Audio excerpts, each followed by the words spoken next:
Assalamualaikum warahmatullahi wabarakatuh. Sebelumnya, izin memperkenalkan diri, nama saya Helmalia Asri sebagai moderator pada kesempatan hari ini. Yang saya hormati Ibu Iza Mahdiana Aprilia SPI MSI selaku dosen pengampu mata kuliah alat kapal dan penangkapan ikan. Di sini kami dari kelompok 3 akan menjelaskan mengenai pursein atau pukat cincin.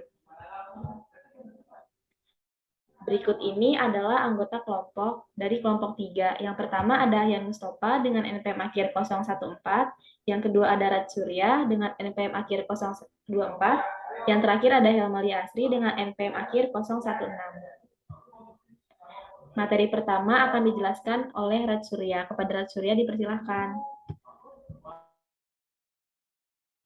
Terima kasih kepada Helmalia.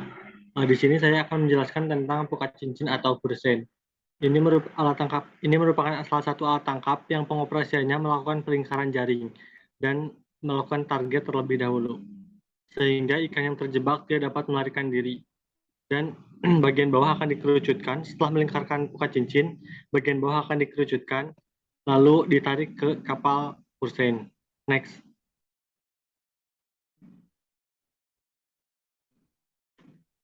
Berikut ini cara pengoperasian pursein dan bahan-bahan dari pursein. Pursein diluncurkan pertama kali, kemudian kapal pursein akan melihat dan menyatukan kembali pursein.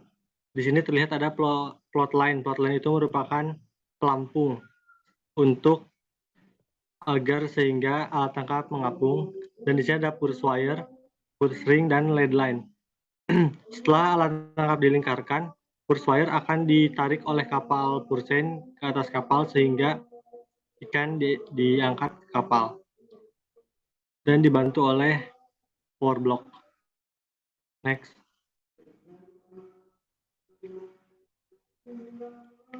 Berikut ini ada 3 alat bantu pada kapal pursein.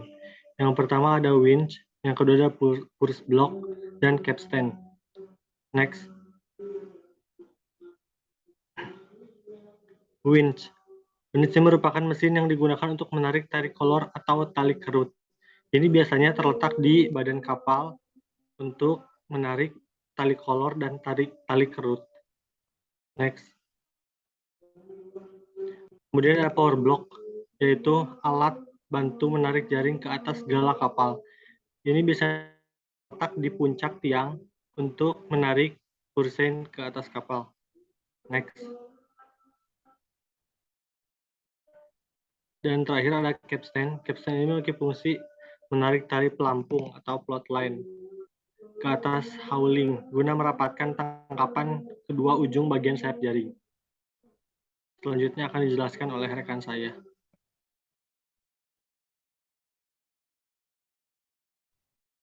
Selanjutnya, metode pengoperasian pukat cincin. Pukat cincin dioperasikan dengan cara melingkarkan pada gerombolan ikan, baik yang sudah terkumpul dengan bantuan alat bantu penangkapan, rumpon, cahaya lampu, maupun yang dalam posisi bergerak dengan cara diburu atau hunting system.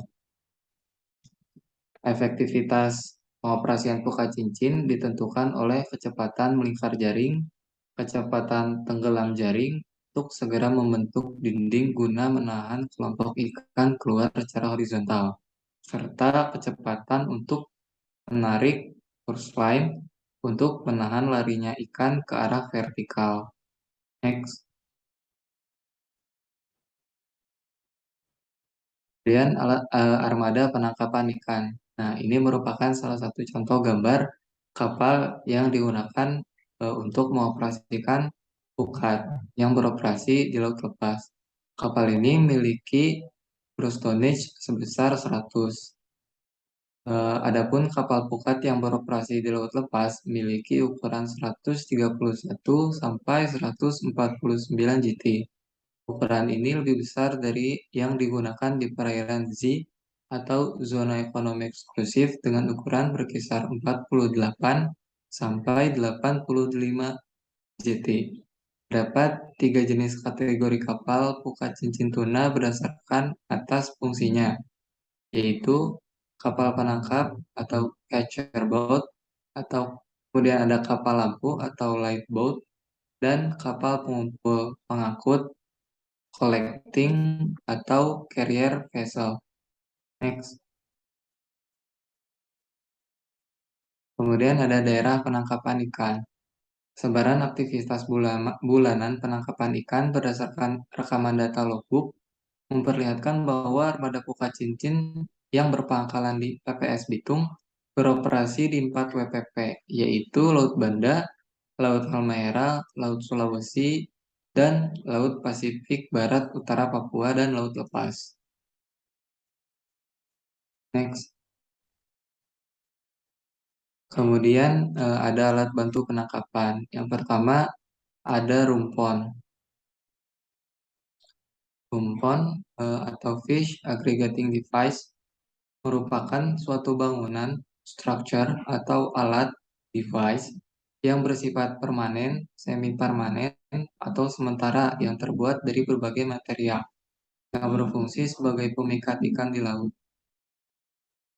Kemudian ada yang kedua itu namanya lampu.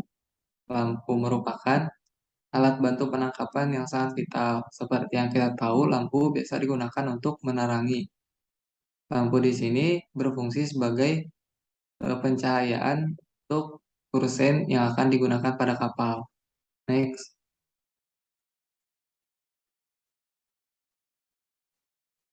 Selanjutnya akan dijelaskan oleh teman saya, silakan. Selanjutnya itu mengenai komparasi unit penangkapan Pursein dengan berdasarkan Kepmen KP tahun 2021. Yang pertama yaitu konstruksi, di mana Pursein di Indonesia ini memiliki panjang dengan rata-rata 24 meter, lebarnya 5,3 meter, tinggi dalamnya 2,5 meter, draftnya 2 meter, dan freeboardnya 0,5 meter. Selanjutnya, menurut Kepmen KP 18 tahun 2021, konstruksi Pursein digolongkan berdasarkan ukuran mata jaring yang disesuaikan dengan jenis hasil tangkapan, di mana gross tonnage ini rata-rata yang digunakan pada kapal Pursein tidak semuanya diperbolehkan digunakan.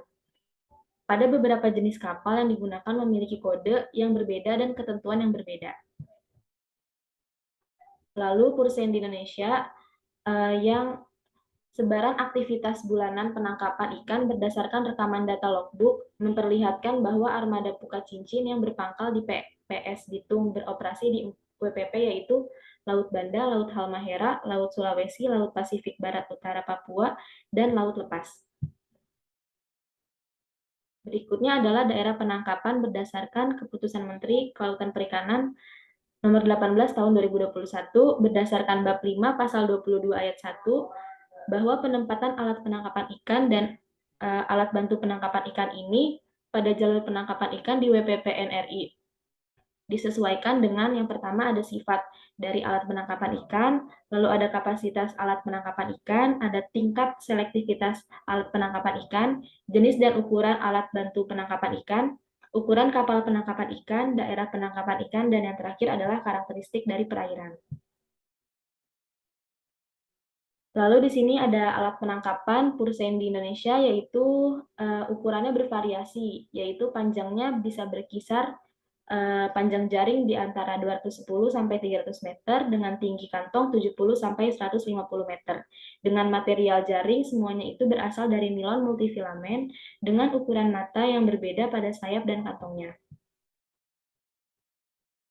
Lalu menurut Kepmen KP tahun 2021, jenis alat penangkapan ikan yang diperbolehkan sebagaimana dimaksud dalam pasal 5 ayat 2 yaitu terdiri dari yang pertama ada pukat cincin pelagis kecil dengan satu kapal, pukat cincin pelagis besar dengan satu kapal, pukat cincin teri dengan satu kapal, pukat cincin pelagis kecil dengan dua kapal, dan yang terakhir jaring lingkar tanpa tali kerut.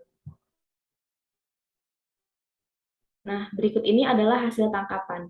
Hasil tangkapan ini sangat berpengaruh dengan daerah penangkapannya. Di sini ada contohnya yaitu daerah penangkapan dari WPP 572 dan 573, di mana ditemukan ikan cakalang dan ikan madihang.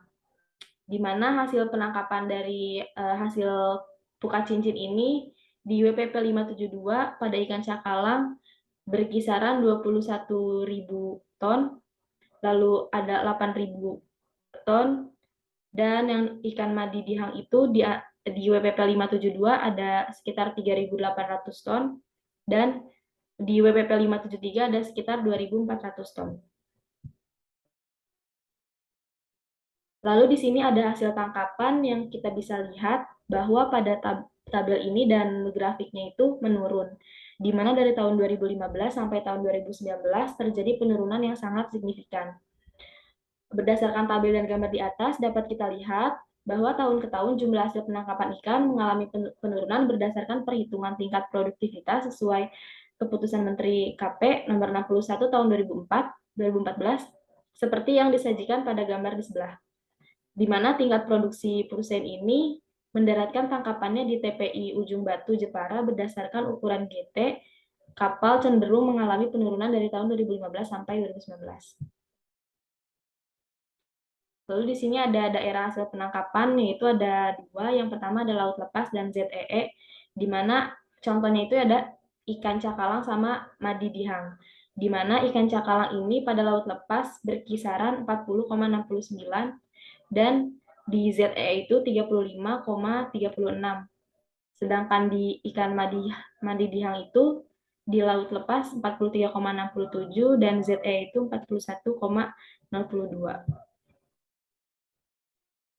Nah, berikutnya adalah nilai produksi, di mana datanya itu dari 2008 sampai 2012. Secara umum, rata-rata panjang cakalang dan madi dihang yang tertangkap di laut lepas lebih besar daripada di ZEE. Di sini nilai produksinya tidak selalu naik dan tidak juga turun, dan bisa dilihat nilai tertinggi itu terjadi pada tahun 2011 dengan produksi 28.200 ton dan dengan total biaya 176 triliun. Baik, yang terakhir adalah kesimpulan. Jadi, Pursein merupakan alat tangkap aktif karena dalam operasi penangkapan kapal melakukan pelingkaran jaring pada target tersebut dengan cara melingkarkan jaring pada gerombolan ikan, lalu bagian bawah jaring dikerucutkan dengan menarik purse line. Dengan kata lain, ikan yang tertangkap di dalam jaring tidak dapat meloluskan diri. Fungsi dari badan jaring bukan sebagai penjerat, melainkan sebagai dinding yang akan menghalangi ikan untuk lolos. Setelah mempelajari ini, diharapkan kita mampu mengendalikan dan mengoperasikan alat tangkap Pursein dengan baik dan benar, serta mengetahui kelebihan hasil dari alat tangkap Pursein untuk memaksimalkan hasil tangkapan yang akan diperoleh. Mungkin sekian dari kelompok 3, kurang lebihnya mohon maaf. Wassalamualaikum warahmatullahi wabarakatuh.